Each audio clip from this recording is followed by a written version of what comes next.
welcome to Weekend Rental, episode 94. We are your gaming and geek culture podcast. My name is Ryan. As always, I'm joined by Andy. Hey. And Biff. Como estas? Fancy. Yeah, Spanish. I know you spoke Italian. Yeah, I've been practicing. Nice. So if you enjoy our content, you can find a bunch of other great geeky-related content, podcasts, articles, and more over at geekade.com. What's your geek? I'm going to apologize up front. My mic blew out for this episode, so I'm using the C920 to record this. So I'm going to sound worse than ever, I'm guessing. We'll see. We'll see how it comes out in the mix. But I was really curious how you're going to do this. I thought you were going to like press your face up against the camera and be like, I'm using this microphone. Well, this webcam's meant for streaming, so it's got pretty good range, at least. It won't be what the Yeti had, for sure. But yeah, maybe there will be less of my like nasally laughs and grunts in there. So there's that. There's that. So what's happened? I feel like a lot happened in 2 weeks. Things I and remember stuff. A lot of it. Yeah. I think the big burning question that I have for you, Mr. Ryan. Yes. Adventures of Link. Did you beat it? No. So I started it last week. I took Friday afternoon off. I was just like, my give a damn's busted at work. So I'm going to go home and I'm going to start playing this thing. And I sunk a few hours into it.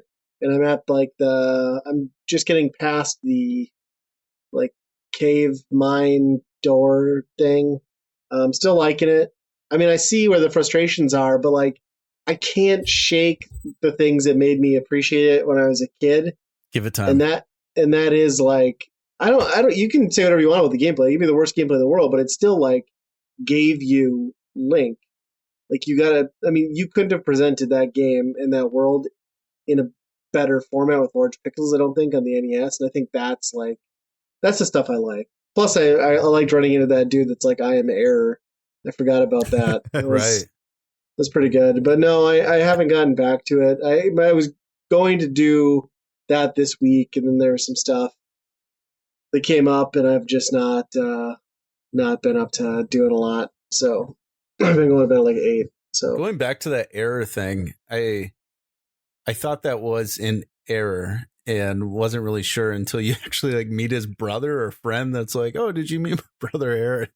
Well, it actually is an error, I think. I think what happens is like if you were missing the code that it points to, it defaults to error.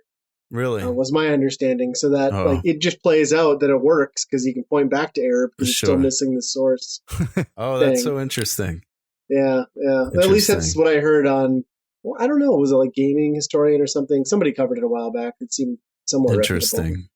Yeah. I didn't want to go 3 podcasts in a row talking about this game, but I was like, I need to know if your heart has changed yet, and it hasn't. So we can move on. No, we can talk. This will be a fun story. This isn't something we normally talk about on the show, but since you kind of like accidentally segued into that, so I didn't get to finish this game because I spent like 6 hours in the ER on Monday. So I'll keep it brief. But like basically I was at work like 1:30 and I started feeling like a little weird, like a little lightheaded, right? So I had one earbud in listening to podcasts like I always do. So I take that out and I'm like, nah, I still feel kind of like maybe I had like an ear infection or something. So then I walked down the hall, I'm using the bathroom.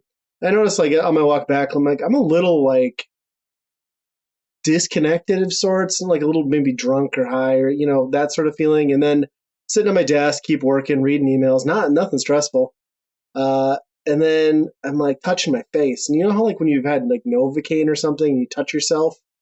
That's how my face started to feel. And I was like, weird. Keep working.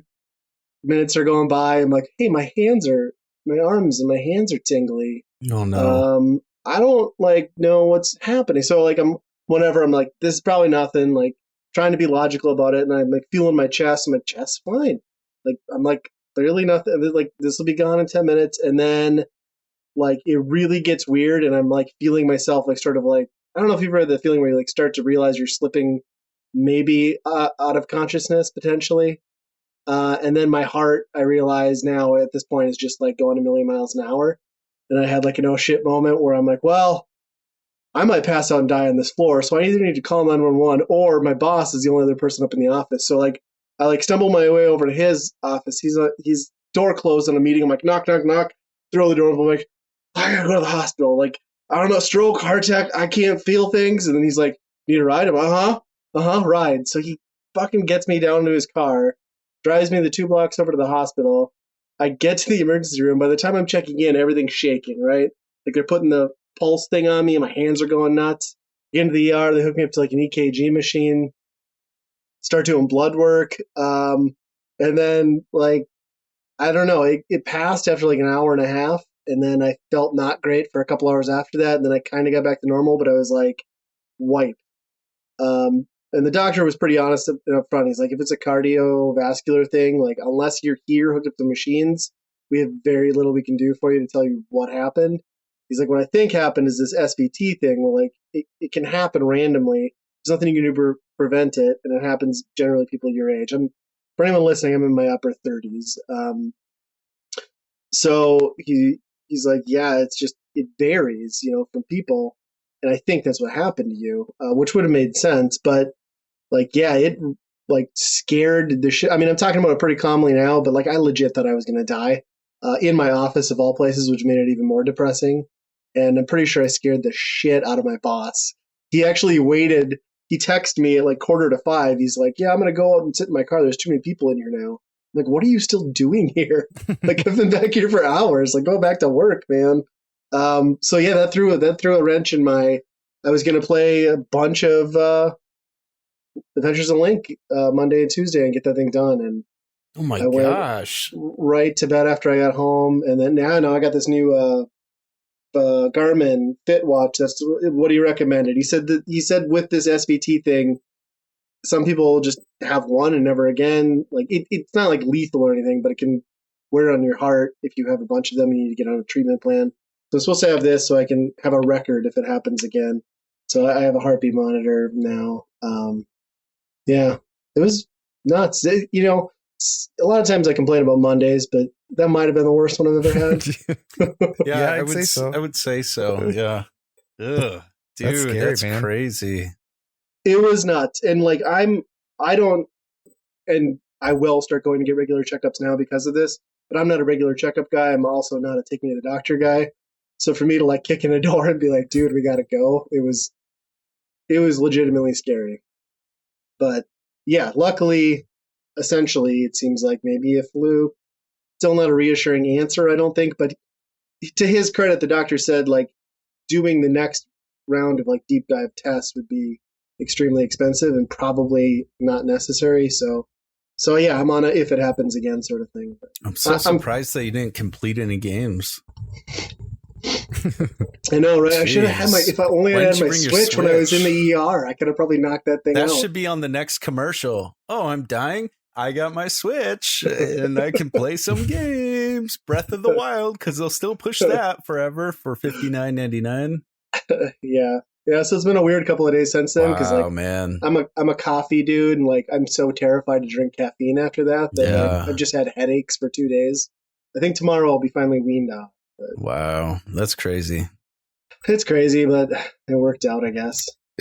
Nothing with like blood pressure or anything like that, really? No, that all came back fine, which was good. Because that was the other thing I was like severely worried about was like, oh, maybe I got a blood pressure issue and like I'm about to stroke out here. But they said the rest of my stuff was good. I mean, I guess I should go get, probably just a normal physical too, because I'm sure they didn't run everything like cholesterol and stuff. But yeah, it was wild. Wow. If you're just tuning in, we just welcome you to the Weekend Rental Medical Podcast, where we want to share all of our medical issues. Tell us about your near-death experiences. Oh, man. Dude, that's crazy. Yeah, it was fun. That definitely makes us a retro podcast, though, if we're talking about issues like that, right? Yeah. I mean, I didn't think I'd have to talk about that until we crossed over to the 40 barrier, but, yeah. Whatever. I'm a little hypo, so I'm going to be like, I got to get my Fitbit on. I got to check my pulse all the time. I'm going to die. I'm close to Ryan's age. I'm going to die. Yeah. Yeah, that was funny. I think I really just genuinely scared the crap out of my boss because even today he like messages me in our messaging system at like 8:30. He's like, "Oh, by the way, I'm working from home today. I didn't tell you." I'm like, "Yeah, that's fine, man." He's like, "Yeah, but Tim's up there." I'm like, "I know. I'll be all right. Like, Oh my goodness. he said Now I you look gotta like play it death. up. Now you gotta utilize it. So I feel so bad. I could really use some cookies and Gatorade. I'm feeling a little woozy right now. a little Right on it. peckish. I got this. Sending interns out, running them. He needs coffee now. Yeah. So I'm gonna Wow. use that as my excuse for Link. But by the next podcast, I want to have Adventures of Link done, or Adventure of Link. Is it Adventure or Adventures? Adventure, right? The adventure, I think. The adventure of Link, yeah. Yeah, I'll try and get through it. I was kind of regretting not putting it into my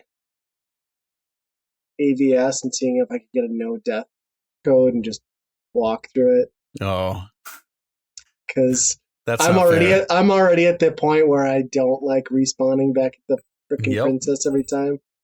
Oh, it gets worse. Give it time. Get past that mountain. You'll hate that over and over and over again. I spent like the last 45 minutes in that maze there, because I got to the action screen where the birds drop down, and then they'll keep looping, and you'll get 2 HP every time you kill them, and they won't stop.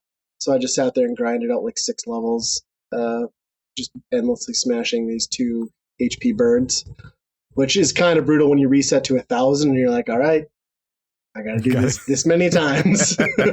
Yeah, there were so many with the lack of upgrades and health and stuff like that. You find somebody that one thing that is dropping stuff and you just keep on respawning. You're like, I need help just to get through this.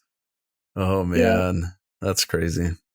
So I did the polar opposite, Mr. Ryan. So when we were talking last podcast, I completed Adventures of Link, asking for advice where I should go. You said Metroid Prime on GameCube, and I played the polar opposite game. So I decided to jump into Donkey Kong Country. Why? I have no idea. So the original? Yep, on Super Nintendo. And so that's another game that I haven't completed. Everyone talks about, that series. I've gotten to the snow level, and after I thought I was actually pretty close to the end of the game that first time. I don't know, this was quite a few years ago, but apparently not. There's a lot after that, and it just was. I got to that same point. I think there's a point in Donkey Kong Country with the snow that's going down diagonal. It just messes with your eyes so much that you find yourself like tripping out because you're staring at that stupid snow, and it never clears up until the very end of the level. And I think that's always been my deterrent. And but I finally made it through Donkey Kong Country, which was kind of interesting. I think it was fun for me to complete a game because my wife was actually interested. And anybody knows my wife, she is the polar opposite of video games. Did you guys co-op it? No, she just wanted to sit and watch. She actually has quite a few memories of Donkey Kong Country because her daycare had Donkey Kong Country, and that was the only game they had. And so she was actually walking me through a ton of things. So it was kind of fun where she would remember, okay, it was weird having my wife walk me through a video game. But it was good. I liked it, and I liked it so much that I moved on to the second one, and the difficulty has increased exponentially. And I think it's a better game though, level design wise. I think 2 is more balanced. Yeah, I think the intro, just the year it was released, I think that threw me off. I don't know. I feel like 1995, that was kind of Super Nintendo at its finest, I'm sure. But for some reason, I was like, 95? That seems so late. I don't know. I'm so used to NES and 80s and early 90s. So to see something at 95 as a sequel, I figured it was towards the end of the lifespan. But no, got another sequel after that even. Yeah, and maybe I'll give that one a go. I didn't even know that. Andy and I were talking prior to the podcast, and I didn't know there was a third one, so I'll have to. I think it's on the Switch. Yeah, that one was like, I feel like the 64 was either out or about to be out. Yeah. The third one's the only one I haven't beaten, not because it's not fine. I mean, it's definitely not as good. It's just that I didn't like the characters as much. I was kind of on a mission a couple of years ago, like 5 years ago, to go through them all and beat them all again. And same thing happened again. I got 1 and 2 done, and then got like probably 3/4 through 3, and I just fell off of it. They can be a grind. They can be a grind sometimes, just with certain things, and there is, even in the minecart levels, yeah. Oh yeah, but the second Donkey Kong, there's things that aren't very clear on what you're supposed to do. I told Andy you get to the level where you have to jump on the balloon and drive the balloon across, and around the bees and all of that stuff. But I thought you used the balloon as this launch pad, so I kept on jumping on the balloon and launching to my death. I didn't know you just stand on the balloon right, and fly it over to the next one. So I don't know how many times I died over and over and over again, but I learned that I suck at games. So. Have you figured out the best secret yet to Donkey Kong 2? If it's going to help me win, I'm interested. It will help you win. So every time before you hit the end goal, you switch to Dixie Kong so you can hear that fucking sweet guitar solo. Every time. Never end a level with Diddy. It's not worth it. That rap sucks. Because he holds the boombox on his shoulders. Not as cool. That's funny you mentioned my son. So I did do a Dixie, and she did the guitar thing, and my son just walked right in, and he was like, okay. And just like turned around, walked out. Like, what kind of games do you play? But no, those are great. I mean, the third one's questionable, but it's still good enough. I don't think I've beaten any of the original ones. I've beaten both of the Wii ones, which are also very good. That's impressive, because that Tropical Freeze is hard as balls. Yeah, that one. I really like Tropical Freeze. I really like that one. Yeah, I stopped at the Bat Cave level, that giant bat thing. I just walked away and I never picked it back up. Wow. Yeah. It was hard. The first Donkey Kong Country, the design is very intentional. Playing as Donkey Kong, just being clunky, kind of slow and heavy. You can just feel it. I don't know, that sounds dumb, but you can kind of feel it in the controllers where you're just like, oh, come on, go. And so you almost hate him right away. And then you find out, oh, I got Diddy, like another character. That's got to be way better. And I just find myself playing with him the entire game, and don't need that Donkey Kong. He doesn't need a title. That's because like half the time I feel like you can do more pathways with Diddy Kong too, Plus that roll is way better. Yeah. Yeah. So no Metroid Prime this time. Maybe after I get through number 2 or number 3, maybe I'll hit the Prime. So I played a whole bunch of that. Well, my son and I played a whole bunch of that Super Mario World when that came out. Super Mario 3D World with Bowser's Fury. We started, first thing, got the whole family sitting down, all 4 of us, and it was just the good old memories of me screaming at the kids, my son screaming at my wife, and nobody really having a good time in 4-player mode there.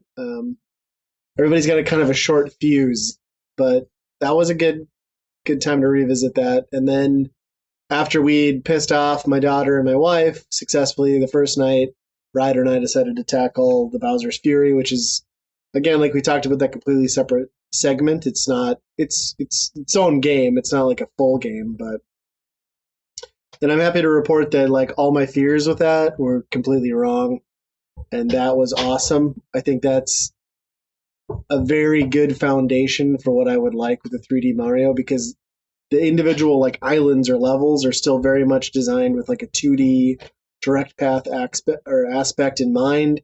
You've got really just traditional power-ups minus the cat suit and some stuff you got from 3D World. And you eliminate that thing that is in so many 3D Mario games where when you pick up the moon or the star or whatever, it pulls you back out of the game, and then you got to go back in and start over. It's just seamless. It's completely seamless. And it's not perfect. I will say that. It's got this weird mechanic where Bowser's obviously evil. You're teaming up with his Bowser Jr., and it's kind of like, this is going to sound bad when I compare it to that, but it's almost like the day-night cycle in Castlevania 2. So you're playing, and then Bowser rises up. The screen turns into like a different theme, different things unlock. Bowser can destroy things, and you have to either outlast Bowser or send him back. And then the level just reverts back to like happy daytime. And it's annoying in spots, but I found myself really enjoying it towards the end. I don't think it's an aspect that if they do this again, they should keep. But it was interesting. And I don't know, it's maybe like 10 hours, right? This isn't like a big thing. But we 100%ed it. And I had a good time doing it co-op the whole time too. It's really, really good. I was pleasantly surprised.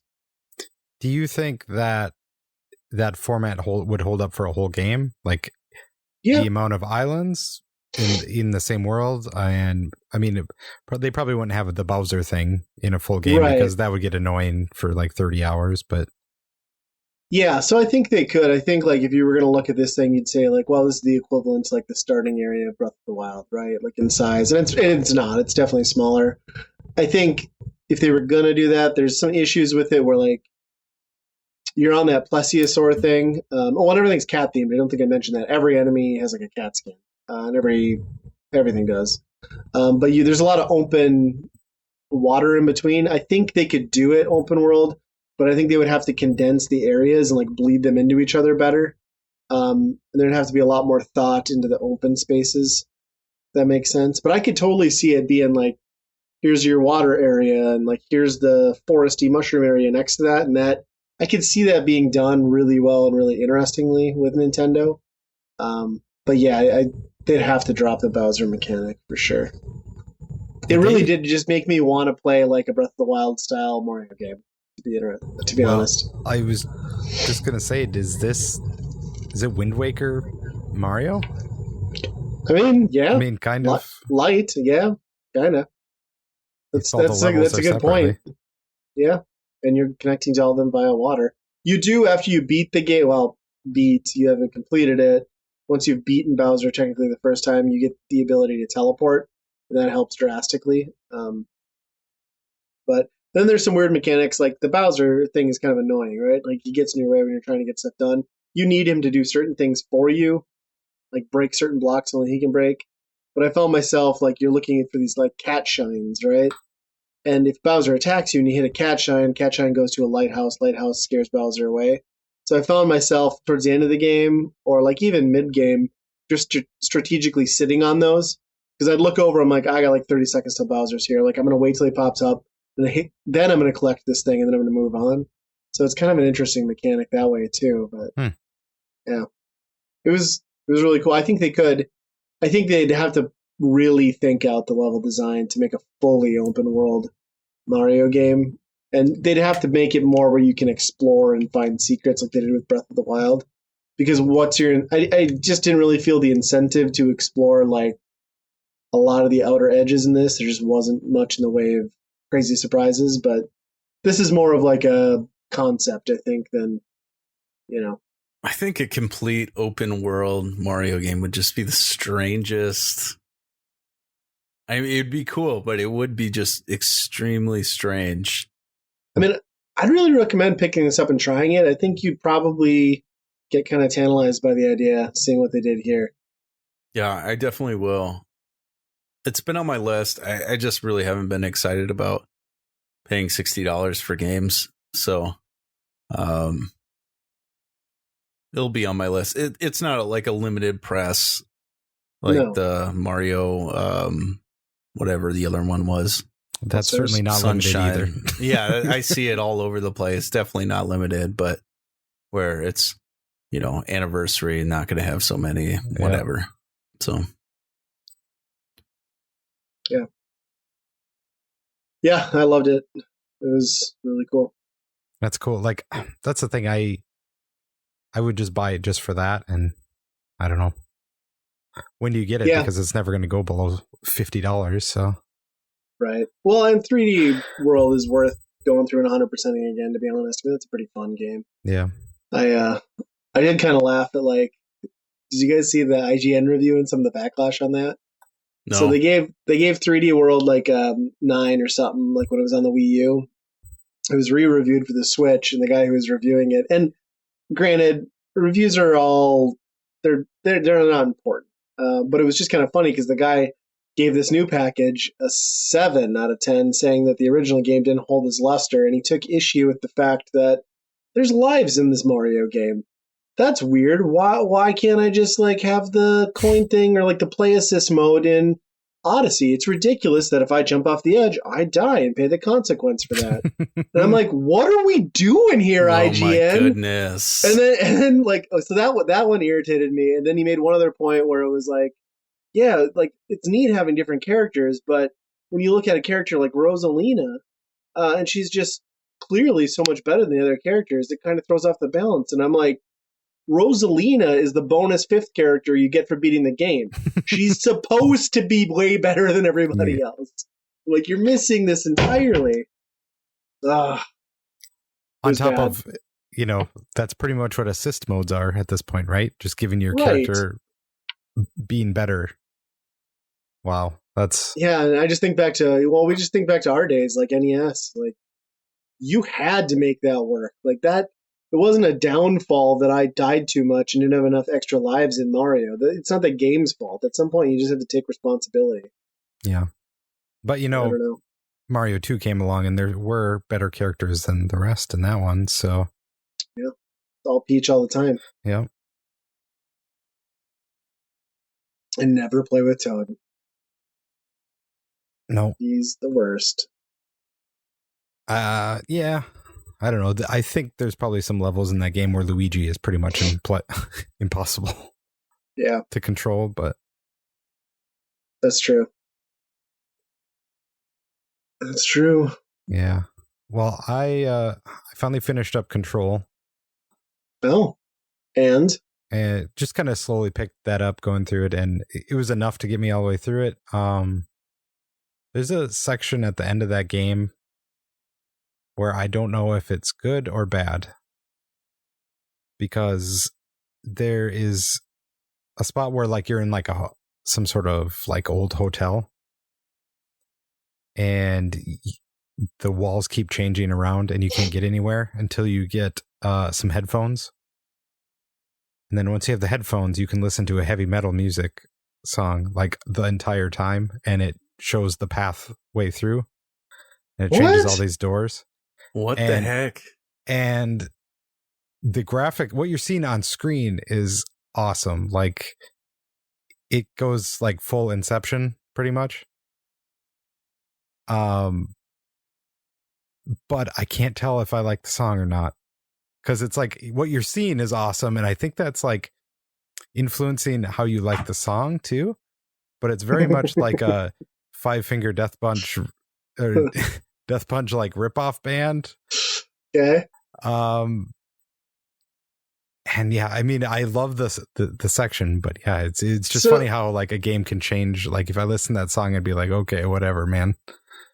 How does the music guide you with the headphones? Is it just like you can hear directionally where it's coming from, or what? No, it's just like a gameplay thing where you needed the headphones for the level to show itself.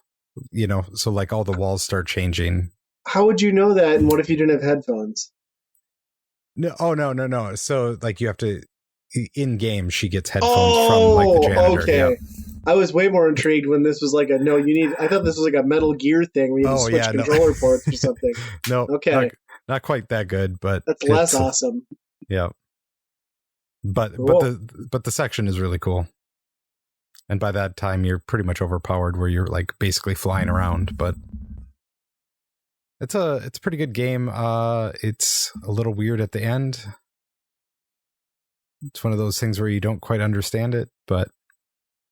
And then you're like, am I supposed to buy the DLC to know what's going on or not? But well, then you'll have the Ultimate Edition now. You just have to replay the whole game. Yeah, I'm not going to do that. Oh. Yeah. So maybe I should play it on PlayStation 4 then, where I've got the Ultimate. Yeah. I mean, the setting is really cool. Like, just like a bureaucratic, like, government building. It's pretty awesome. But it gets weird. How many hours do you think it took you? 20 maybe. Okay. Well, that's not bad. That's for an action game like that. That's about sweet spot, I think. Yep. Yeah.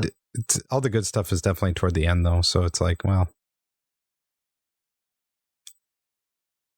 And then the other game that just got onto Game Pass was Wreckfest, which is basically like a demo derby game. And just love how that game starts because the first mission in it is basically lawnmower demo derby. Just people on lawnmowers, and you just crash into them, wreck them. They fly off like the most crazy way, and it's very entertaining. My kids absolutely love that. So it's not too graphic, I take it. You're not seeing like blood and brain splattering everywhere. No, but I'm at least pushing, an extra year or two before they're allowed to touch and go on the lawnmower. Makes sense. That's a good rule. They've seen what happens. Yeah, they enjoyed that part a lot, way too much, where I'm kind of worried about it. But I've been wanting to download that. I've heard a few people talking about it.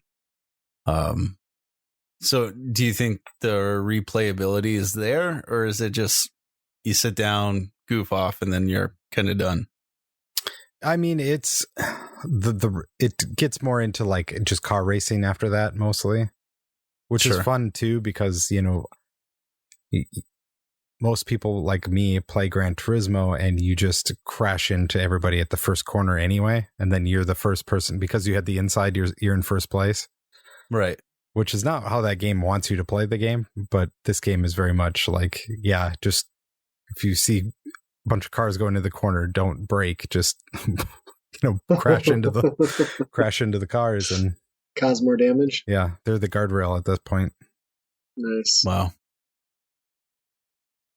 Well, fellas, I have faced a new adventure in my life, raising up a little gamer. My son, if you guys know, he loves his Fortnite a lot, like most kids do. And we ran into the strangest situation via Fortnite. So he's got a good friend. He's got quite a few rules on Fortnite where he's only allowed to play with his friend or with his dad. And so he has chosen his friend, and they play quite often and really focused on leveling up, and they're actually pretty good. However, it has now gotten to the point where they started arguing a lot while they're playing this game, and it got to the point now where I've gotten a phone call from this kid's mom complaining that my son is not sharing the stuff that he pulls out of the chests for her son. What? Yeah. So my son has popped open the chests. What do? You take everything that you want because it's your chest. And she's like, well, he's getting all the good stuff. And I'm like, because my son is hunting for this stuff. And you go in a different direction. You find your own chest. Yeah. So now it has gone to the point where a parent is interfering because the game they don't feel is being fair enough. Wow. And so it's a very sad moment where I was like, just tell your kid to get good. I don't care. Tell him to go find another chest. There's a million of them in that game. And, Liam, he understands the rules where if you pop open a chest, you don't just go, if someone else opens one, you don't take their stuff until they go through it. That's just unwritten rule, bro code, right? Bro code. Unless you're playing with Justin, formerly, of Weekend Rental Podcast. He will always just loot everything out from underneath you. Yeah. So that was such a weird conversation to have with a parent that they're like, you understand this is an issue. And I'm like, there is no issue do you want to hop on Fortnite right now and I'll teach you a lesson? Like, what do you do?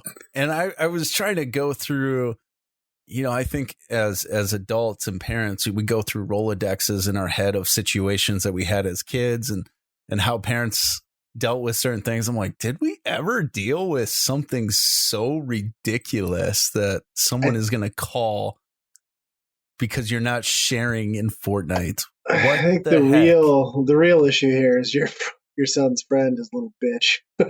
I think is what's happening, and he's complaining to his mom because he feels like your son's finding better loot, which is not your son's problem if he's finding better loot.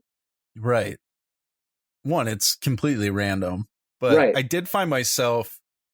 So this kid does create some issues where if he doesn't like something, he'll just hop out of the game or whatever and just play this stupid game. And so I decided to jump in and not play with any headphones. My son was away. This kid jumps in like, hey, we're going to play. And so I just started playing with him, and this kid started losing his mind because I was doing very stupid things. Like he's running and then I just box him in and keep on running. Or, just stuff like that. Taking his loot. What else did I do? So you sure you're not the reason she called? No, this happened after where I started just picking on this kid. Like, just stop. Like, it's just a game. Just have fun with it. And so we were getting to a point where getting close to the end, maybe top 12, and I just start like staring at him and just shooting him over and over and over again, just drawing all this attention. And then sure enough, he just jumps right out, and you can hear him like, stop shooting me, stop shooting me. I'm like, oh my gosh, kid, get tough. And so my son got on, he's like, you understand that you were playing with my dad and he was just messing with you. And he's like, oh yeah, that was so funny. And I'm like, no, you're a little punk. So nobody likes you, kid. So that was my weird situation. I've never had that, and I never will have that again. But parents welcome out there, to Biff's tormenting other people's kids corner here. Heck yeah. I love the solution was like, down? I'm going to hop in there and make it worse. Right. Right, we're gonna break this friendship up very fast. May not have been a proactive approach. It's hilarious though. I like it. So done with that. And can he share what's in the treasure chests? No, you will not. You're first to that thing, you open it and you go. That's the end of it. Bro code. You guys want to talk about the Nintendo Direct? No. Or, as I like to call it, why did you have a 50-minute Direct? Oh, yeah. That's a better name. Yeah. That, I had some expectations for that. The fact that they set the clock at 50 minutes up front. We know it's the year of Zelda. I really thought we were going to get the Wind Waker, Twilight Princess, Skyward Sword combo thing, all, sort of the 3D All-Stars. And I just kind of watched that and scratched my head and wondered what they did that for. After this long, too. Right. And it's sad because realistically, the series, Microsoft Series consoles and the PS5 are they're still kind of like this fringe thing. People are struggling to get them in their homes. All Nintendo really needed to do was come out and give us tell us when Bayonetta comes out this year. Tell us when Breath of the Wild 2 comes out this year. Give us one more banger. It didn't even have to be Metroid 4. And this would have been the year of the Switch. Even though they're lagging behind hardware, there's more exciting, arguably, consoles out there. They could have just nailed it. Instead, I just kind of sat there scratching my head as to what I just witnessed. But does it really surprise you? I think given the length of time and just the Yeah, I think so. I mean, it'd been almost 2 years, right, or a year and a half. I think it is kind of shocking. But how many times does Nintendo disappoint you with directs? To this extent, I don't know So if many. ever. Maybe the launch of the Switch. That video is pretty disappointing. That video, yeah, unveiling.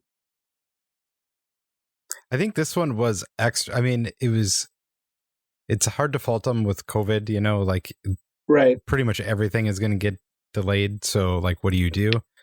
But at the same time, like, don't set people's up for that where, hey, I'm the Zelda guy. And then, you know, everybody's like, oh, it's Breath of the Wild 2. And he's like, no, that's not why I'm here. Or, you know, start Splatoon 3 like that, like out in the desert and walking in the desert, and then be like, oh no, it's just Splatoon. Yeah, you know, like, I thought there was going to be like a whole single player component on top of that. Yeah. It's just like all these, like, they're setting themselves up to disappoint people. It's not necessarily their own fault at that point. And then I love how they had to justify anyone wanting to play Skyward Sword again by like saying like, look, this was the game right before Breath of the Wild, which everyone loves.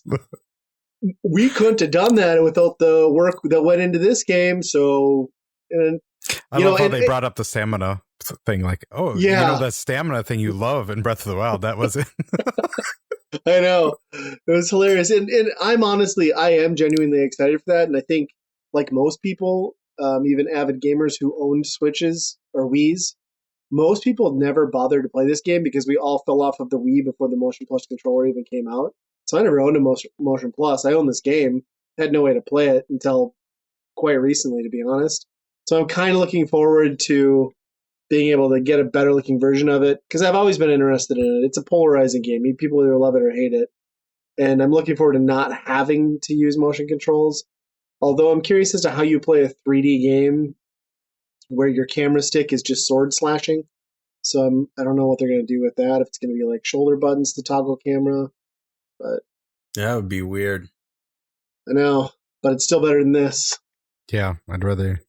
You know, air drumming. Air drumming, yes. Nobody could see that. It's so much better than air drumming. I'm getting those. I'm getting. Oh, sorry. I was going to say I'm getting those Joy-Con now. Sure, those look sweet. Yeah. Mm-hmm. Hopefully they just like say, "Here's your bird, go," because right, the whole sky island of that game goes on forever.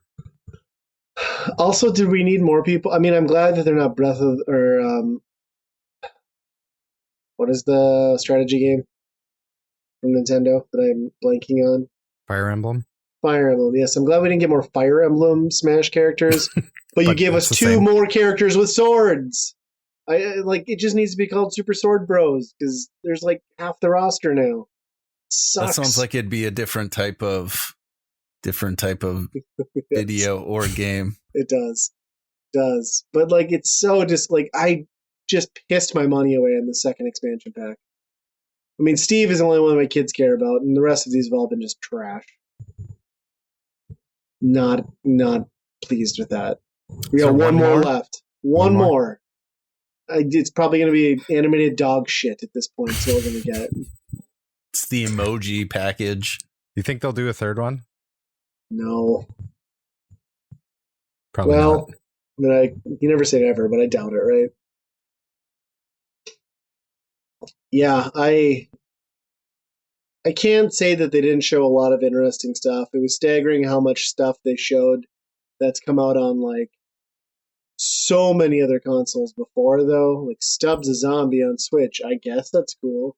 Ninja Gaiden again. Like they already made like so many like 1.5 versions of those Ninja Gaiden games that like it's just absurd that they're getting a whole package again. Yeah. They're great. I mean, for the most part. The last one maybe not so much, but yeah. But in like all the RPGs from PS1 just upgraded. It's like, well, okay. Yeah. Yeah, there was no killer announcement. I mean, Mario Golf, sure, whatever, but I didn't walk away from that being like, hell yeah, you know? If only they had waited and then had an announcement for Diablo 2 Remastered, at least that would have been like the one thing in there everyone could have been just like clapping for. But that came a couple days later. I always find it comical that people really take the Direct as something just amazing. And so we all sit here and we're like, it was weak. It wasn't that good. There was nothing to offer. And then there's people like, oh my gosh, Mario Golf. I can't believe it. And like, just people that overplay it so much. Like, you know, not crapping on people on Twitter, but I am like, hey, what games are you so excited about? I can't believe this is. I'm like, nobody has even heard of that game, and nobody cares that there's a sequel to that game. And is that even a thing? You know, it's just, I don't know. People get excited for some really strange things. Did anybody understand what the hell was happening in that one game? I can't even remember the name of it, but it looked like Mirror's Edge meets first-person shooter, but with cards. Like where that. Oh yeah, that one looked kind of cool, but I don't know how you would what play the hell it. was happening? Right. That was bizarre. Like freaking flying through those levels, like whipping out cards. I have no idea what's going on. That'd be worth it. Which is kind of weird that like, is that like cards in games have become so popular that they're just like replacing attack like actions in an action game now. Like, ugh. You use them as ammo. Yeah. I wanted to make a drastically direct out of that, but it was too weak for even that. I didn't have the energy. I mean, why does everybody build themselves up? Like, how many have there been that have been actually like surprising? 2 or 3 maybe? The Link's Awakening one was good. First couple were all right. I can't even remember that far back. I don't remember what the first couple were. Yeah. I feel like it was just a constant Splatoon commercial. Can we touch on Splatoon 3's logo? And I appreciate that they changed the 3 squid from pink to yellow, but it even looks more like genitalia now with the 3. It looks like a ball sack with the... No. I just have to point out how much not better that is than 2. But at least they got the color right, I guess. It was interesting. I don't feel like that what landed like they wanted it to. Yeah, I can't imagine. I want them to do more for like Zelda too. Like I want to see how they're going to celebrate it. Like I was really hoping they would drop that, but maybe because they're still in the year of Mario or whatever, like technically that hasn't like ended. You know, they haven't pulled that stuff off the shelves. Maybe we'll see something like March or April, but who knows? It would have been nice if they would have just thrown all 3 of them in instead of. It's really what needed to happen. Yeah, that's really what did need to happen. It would have been probably one of the best bundles they'd ever put out. Next to like, I mean, Metroid Prime trilogy, like that one's pretty legit too, but that doesn't hold a candle to Zelda. They're gonna make Ocarina of Time, like remake it, right? I mean, like, I don't know why they wouldn't. I feel like that's a no-brainer.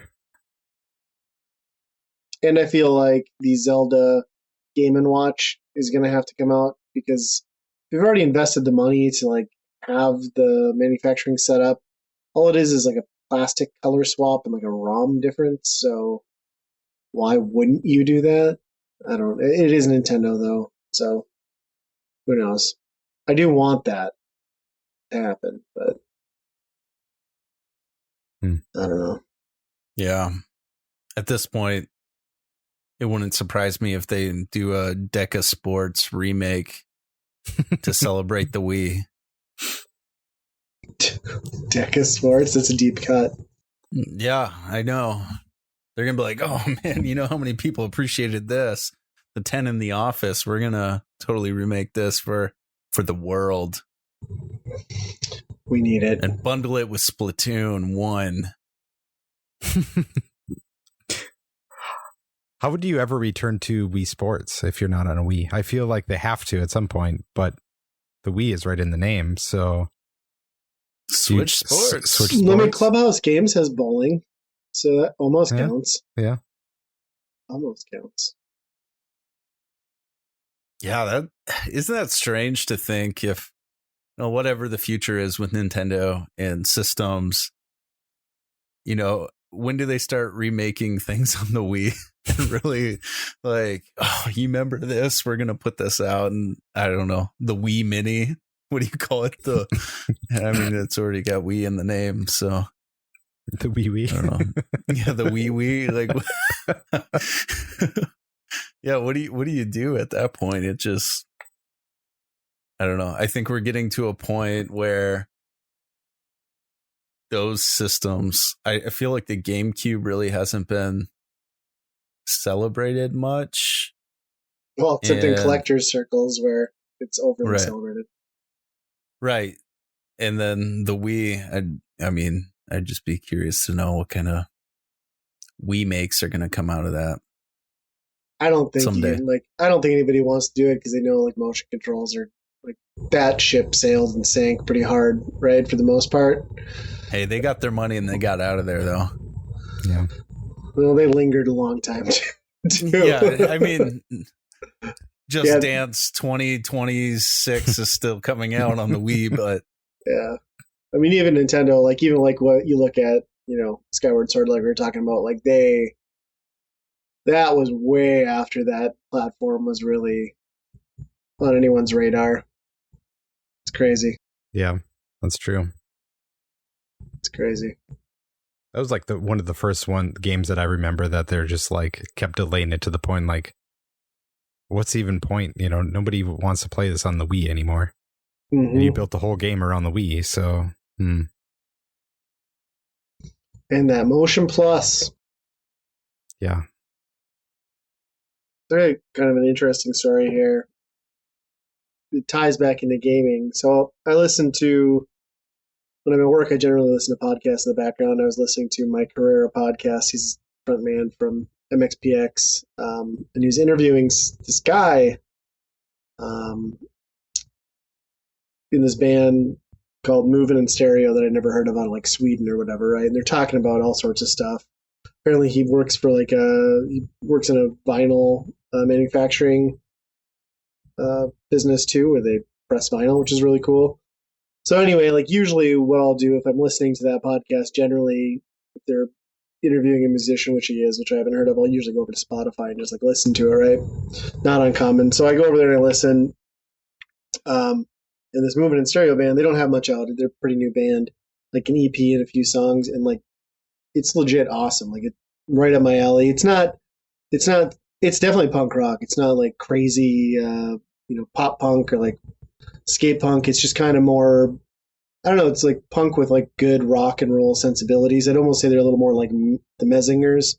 I don't know if you guys better listen to them, but they're a little more like that. And so I listened to it, and I'm like on Facebook just checking them out a little bit to see what they're about and like what the following is. And like, again, they're still relatively small, and they had posted that they were on the podcast. So I commented, I was like, yeah, this is great. Like I like totally dig the music. Like I'm so glad I listened to that episode. I'm like, I'm going to try and find some of this on vinyl, because they'd mentioned that they had somebody who pressed the EP. So anyway, I ordered that, and then I'm dicking around on YouTube watching some of their music videos for the couple songs they have, and then followed them on Twitter so I can keep up with future releases. It's usually like, I don't know why, but like Twitter's usually the easiest place to catch if they're going to put out a new album and there's going to be a limited vinyl release. So yeah, nothing like out of the ordinary. Like if I liked the band or something, I'd do that anyway. Well, I wake up the next morning and I've got like a couple like comments, so I go through and see it, and like here I realized the band had followed me back, commented on like, because I put one of their songs out there. I was like, hey, I recommend checking these guys out, and then I have a DM. I'm like, what? So I go and look at my DM, and I swear to God, this is the coolest story. So it's the lead singer from Movin' in Stereo. He had taken the time to like check out my profile, and he's like, hey, I see you're a retro gamer, thought you might like this. And he shows me, here he is holding a European like NES box, like original system, like just looks awesome. And then on the shelf he's got these Thundercats figures and like He-Man and all this stuff. And I was like, No way, man. Like, that's so legit that you would take the time to just check that out and be interested enough in this dorky shit to send it back. So, I don't know. It was just kind of like this really cool story. Then we ended up having a conversation about, apparently he was really big into figures, like Mask, Toxic, Crusaders, like all of that stuff, Transformers. So yeah, it was really neat, and just kind of this cool story about how I love when dumb stuff in our hobbies come together. Like, there's always these moments where it's just like you connect with somebody you would never expect over just this ridiculous hobby that we have and put so much time into, and it was awesome. And then Nate's like, "You should see if he wants to be in the podcast." And I was like, like that's a little forward. But then I finally like followed up and like said something else to him. I was like, I have this podcast, so he's got an open invitation. We'll see if it ever happens. But he said he'd be interested, but he's busy, which probably means thanks, but no thanks, which is fine. That's what Mariah Carey said to me. Yeah? Yeah. And it was cool. She did send me a piece of paper that the police hand delivered to me. So it wasn't a picture of an NES game? No, it wasn't. It just, all I want for Christmas is a restraining order. Yeah. I mean, you could call it that. I just call it, a fan page. So. Nice. Yeah, Mariah, if you're out there and listening to this podcast. Well, anyway, I thought it was a cool story. I guess. That is so cool, and the band's great. So check them out. Yeah, they're good. If you like them, it's moving in stereo, just like you would think from the Cars. They took the name from the Cars song. So yeah. So I got it through your Twitter, and nice. Yeah, they're pretty sweet. Yeah. I have their album arriving next week, I think. Awesome. Yep.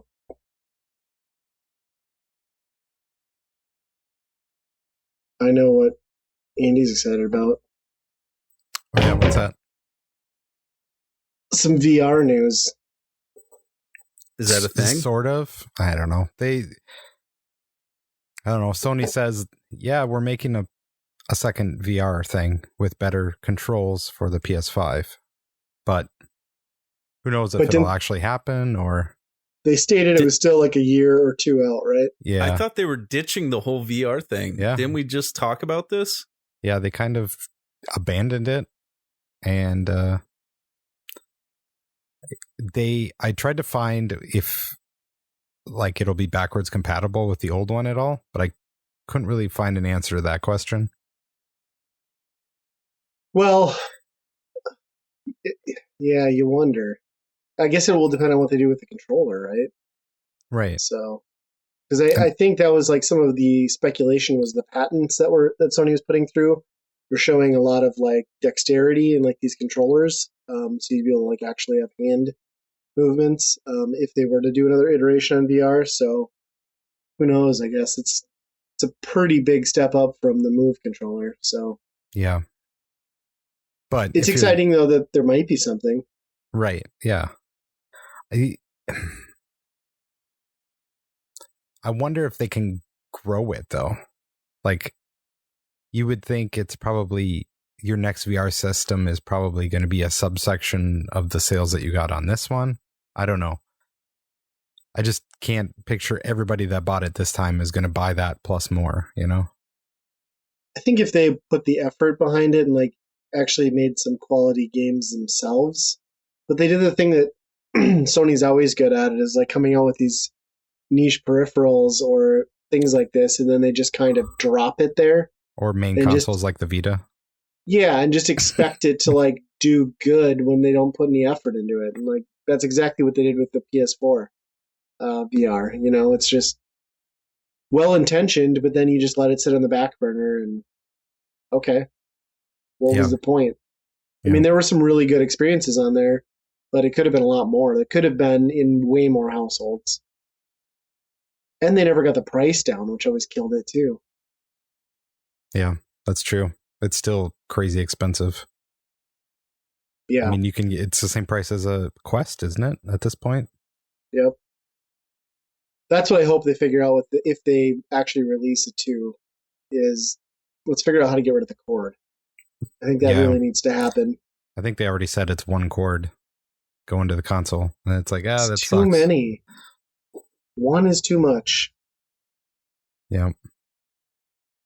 I think there's room for it to come out and do okay.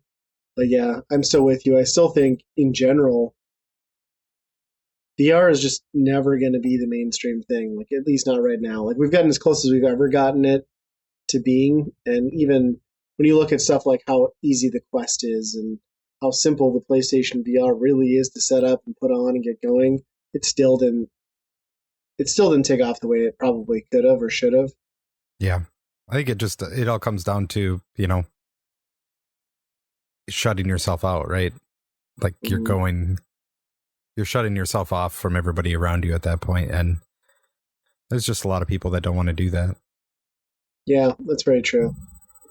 Yeah, I mean, it's kind of tough when you're definitely deciding gaming is not a social thing, and you're in your own world. Yeah. Although I never really tried any of the games that were co-op multiplayer. Like, I know there was like some tactical stuff like that, but just never really got into it. There's one game that I really liked was, I forget what it's called, but it's like a bomb. So the guy in the VR has a bomb in front of you, and then the person on the screen has the manual on how to disable the bomb. Oh, yeah. Yeah, I've seen this. Yeah, so that one's a lot of fun with two people, but it usually ends in arguing because right. There's some sort of misunderstanding usually, but I don't know. They definitely need to keep it backwards compatible though, because I feel like if you bring that out and then say, "Oh yeah, all those old games that you bought, they don't work," that would be. Well, think about how many more publishers you'd be able to attract too. It's like, no, you can continue to sell more of the games you've made and fund your next thing. And yeah, I think you would have to. You would hope, right? Because I'm assuming with the ability to get that camera adapter, all your controllers must. Sorry, I got distracted by Biff licking his microphone. I'm assuming all those controllers must also sync with the PS5 then, right? Yeah, I think so. Yeah. So I would hope that they'd figure out a way to just do that. I don't know. I was excited to just hear that it might be a possibility. Yeah, I thought for sure they were not even thinking about it. Done. Yeah. Hitman VR looks really good, though. Is that the newest one? Yeah, it's just a mode. You can play the game in VR. Okay. Have you tried it yet? No, I haven't. I love Hitman, and I haven't picked up the newest one yet, but that VR mode, it's probably one of those things that it's cool in theory, but then once you get in there, it's like, the movement makes you kind of feel weird, and you're like, I don't want to play. But yeah, that's where I always have a hard time, is like playing for more than like an hour on something. Yeah. And in a game like that, you're going to be devoting many, many hours. Did you ever play No Man's Sky in VR? Yeah, a little bit. How was that? It's pretty good. The movement, it's kind of that too, where you get a little flush after a while. Okay. And it's like really grainy. Like the graphics. Oh, sure. Are really grainy. So I think they upgraded that on the PS5, so it looks a lot better. But I think that would help a lot with their new iteration, because like that was always the problem for me with PlayStation VR, is like that screen resolution was just not quite enough to fully like envelop you into a world. Yeah, because you could always like see the cracks, Yeah. But, so you've been watching some television, it looks like, or at least some Disney Plus. Yes. Pretty excited they added the really old Muppet Show from the 70s onto Disney Plus. Oh, nice. And it's really funny watching that, because I mean, some of them I think never came out on DVD or anything like that, so like they just didn't exist until now, to see again. But it's just funny watching something that old on Disney Plus like that, and it's all like at the beginning, it always has the disclaimers like these were different times and blah, blah, blah.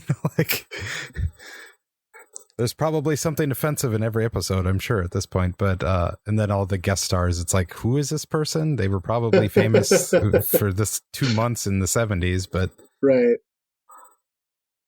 Yeah, I'll have to check that out. I didn't realize they'd added that. I suppose it makes sense since they kind of rebooted it, right? Yeah, they did like a web show, or they kind of made it look like it was I don't know, like it's like Muppet Show on Zoom. The new one. Yeah, I watched a couple episodes. So on Saturday morning, my son woke up early, as he does, and he was watching TV. I walked out very confused at what he was watching. It was on Disney Plus. And to me, it looked like Muppets, but not quite Muppets from what I remember as a kid. And so, yeah, definitely from the 70s episode. They're in a bar drinking shots and then they're dancing and fighting. And this guy's trying to punch this girl. And then they would run over to the bar and have a shot and then like go back at it again. And I thought he was watching something he shouldn't have been watching. I was like, what do you got going on over here? He's like, yeah, this is the Muppet Show. I was like, that is not the Muppet Show. But it definitely was. So different times for sure, where now I'm looking through the lens of, is this appropriate for you? And as a kid, we'd be like, this totally makes sense. Well, I think like so bizarre. The like Muppet Show, though, even the original like traditional Muppet Show was like an evening slot, right? Like it was always geared towards adults. I mean, it was never like for children, but obviously not overly offensive either. I think that's why I really got into it, because they kind of rebooted it in the 90s with like, I forget what it is, Muppets Tonight, I think they called it. Yep. Oh, I don't remember that. It was basically the Muppet Show again, but we watched it a lot when I was a kid, and it was one of those things where adults obviously found it funny too, So it was a good thing to watch at night, I guess.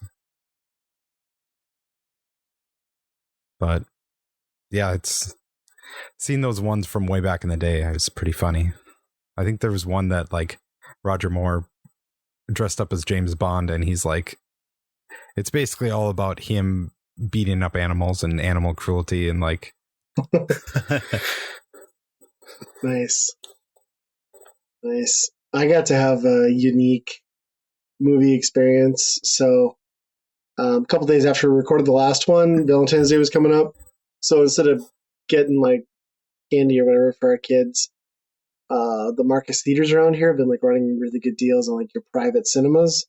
So like you can book they had a deal where you could book a full theater with a newer movie for $150, private, closed to you.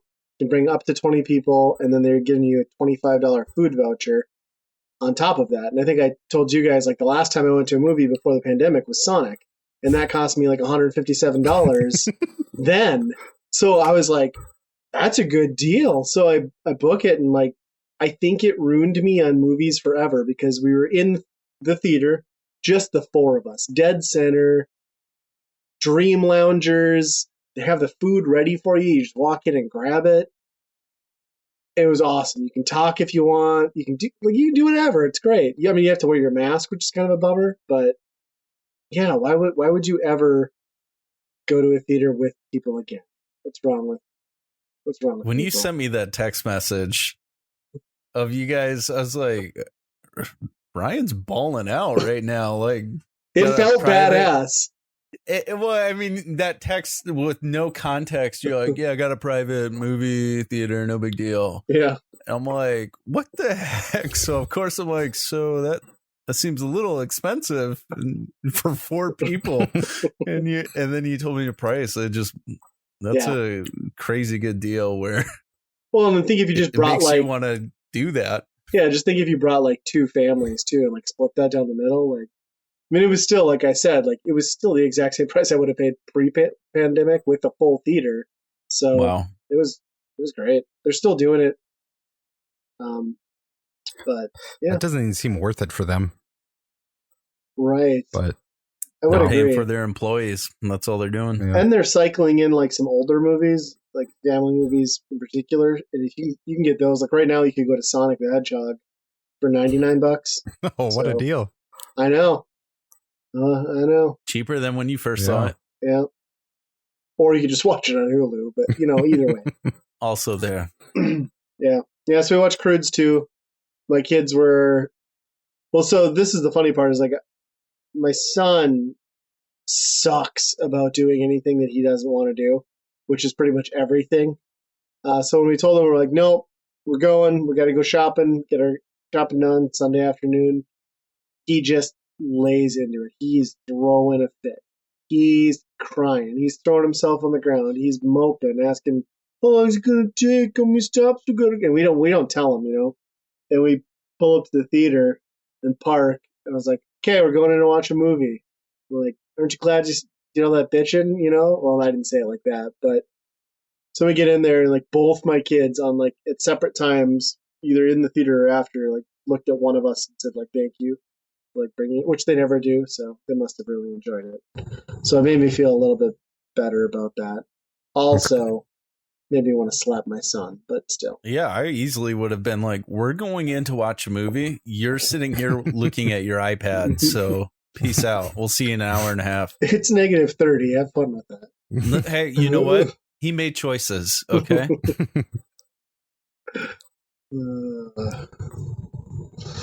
Gosh, now I'm afraid to let him play Fortnite with you. I will destroy him. I will box him up and take all of his loot.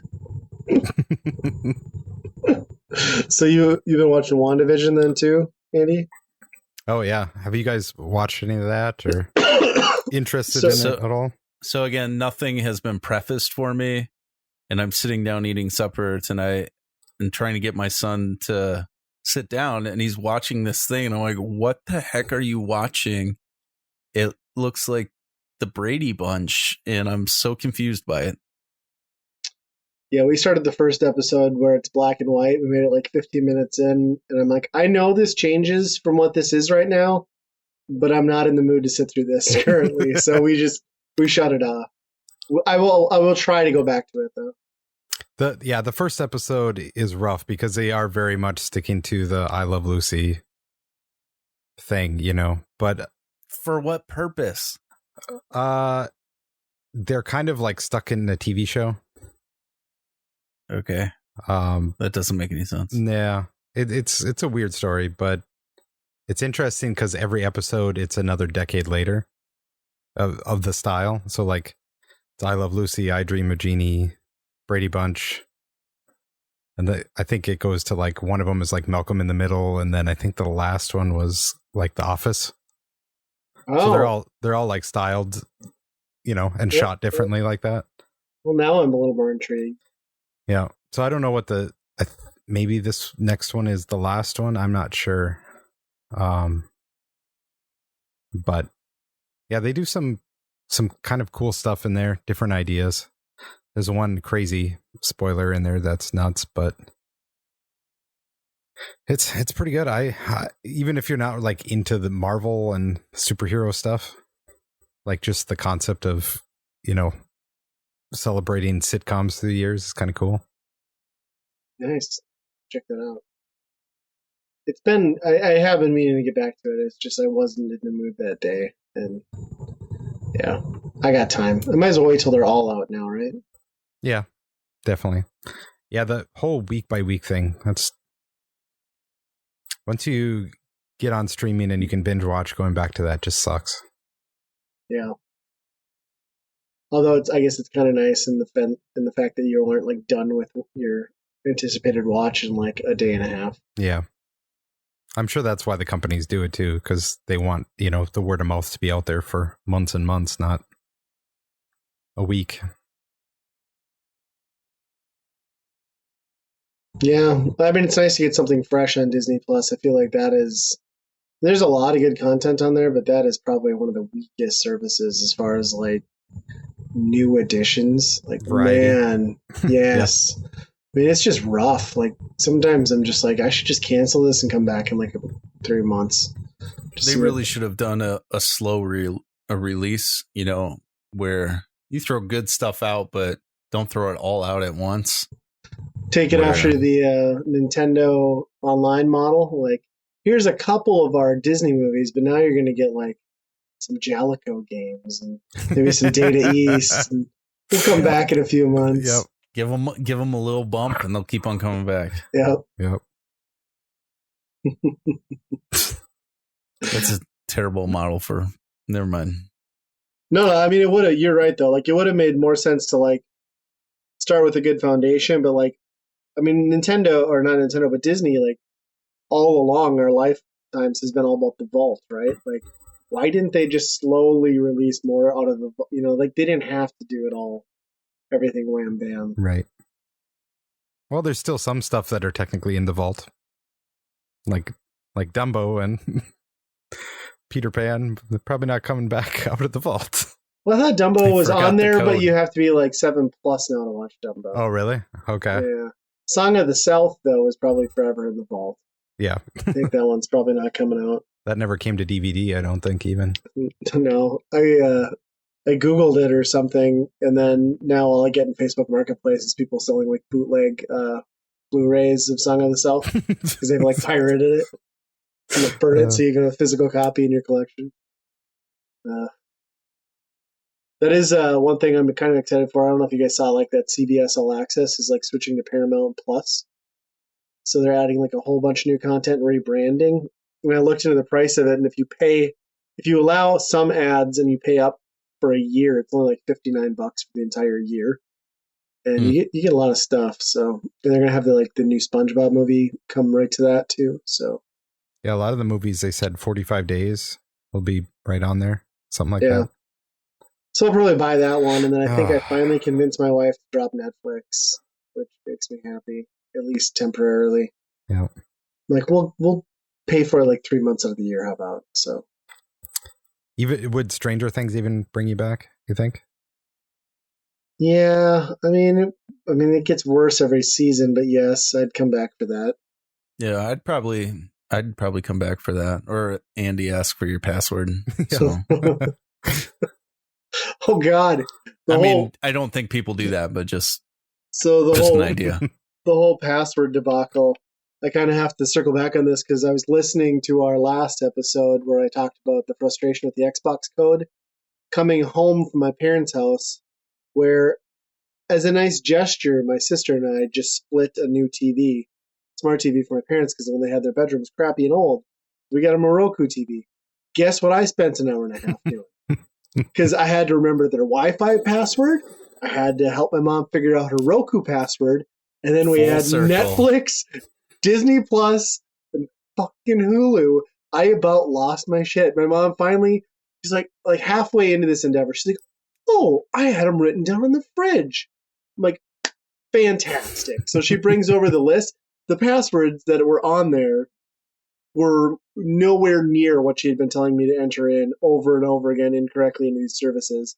Then we get to Hulu, and I'm typing in the password. I'm like, Mom, this doesn't work.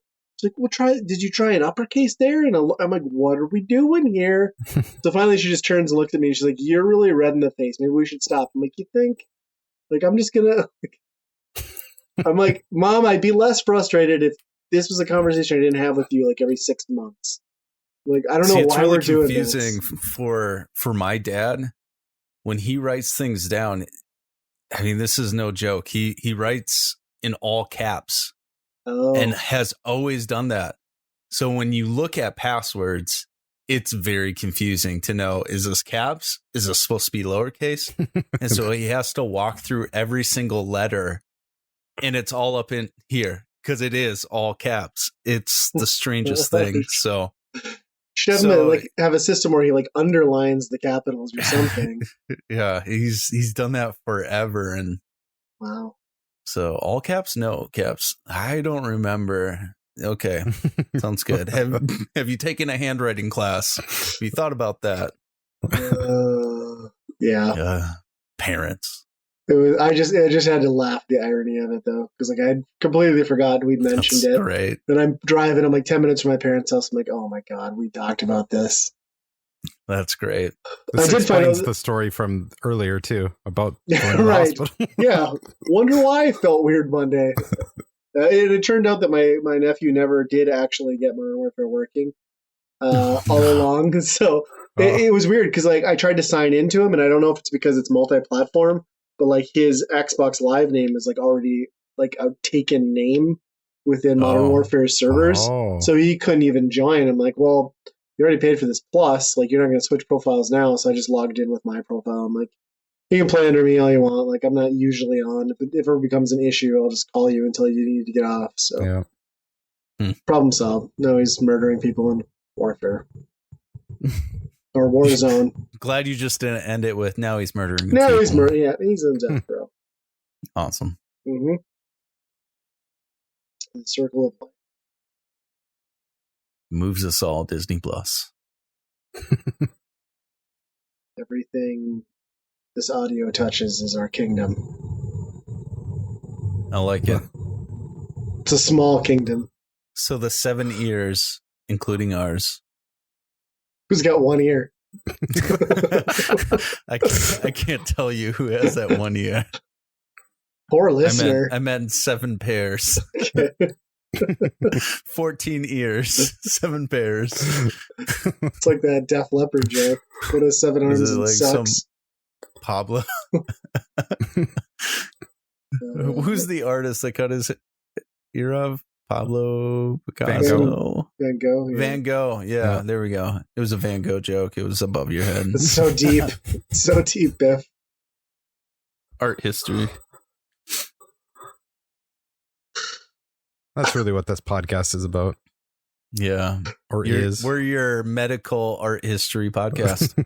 Yeah, sometimes I don't even know anymore. That's okay.